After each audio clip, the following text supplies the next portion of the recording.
যখন একাধারে ক্রমান্বয়ে প্রেরণকারীর আয়াত যখন অবতীর্ণ করতে লাগলেন, নবীজিকে বলতেছেন, নবী পৃথিবীর মানুষদেরকে আপনি জানিয়ে দিন যে এই দাওয়াতি কার্যক্রম চালমান রাখার জন্য, এই দাওয়াতি কার্যক্রম সবসময় আমার মাধ্যম যেটা প্রকাশ পাই, এটা এখানে কোনো লাভ ক্ষতি দেখার আমার কোনো সময় নাই।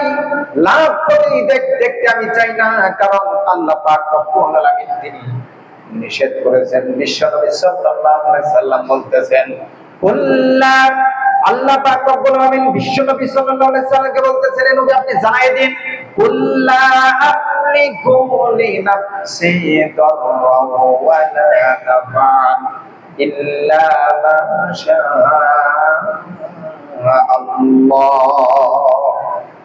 আল্লাহ পাক রব্বুল আলামিন নবীকে বললেন, নবী আপনি মানুষদেরকে জানিয়ে দিন, আপনি যেই পথে ডাকছেন এই পথটা হলো সোনার পথ, এই পথটা হলো একেবারে খাঁটি পথ, এই পথটা হলো একেবারে মানুষদের জন্য কল্যাণকর পথ। সুতরাং আল্লাহ নবীর পথ কি পথ?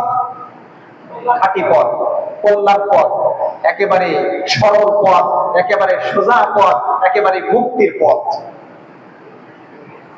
এই পথে যে ব্যক্তি আসবে, এই পথে যে ব্যক্তি চলমান থাকবে, এই পথে যে ব্যক্তি প্রবেশ করবে, এই পথে যে ব্যক্তি দণ্ডায়মান থাকবে, তার কোনো চিন্তা থাকবে না, তার কোনো ভয় থাকবে না।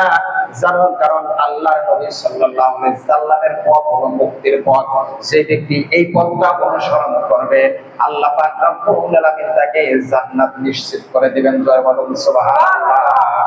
তার মানে এটা কি মাস চলছে?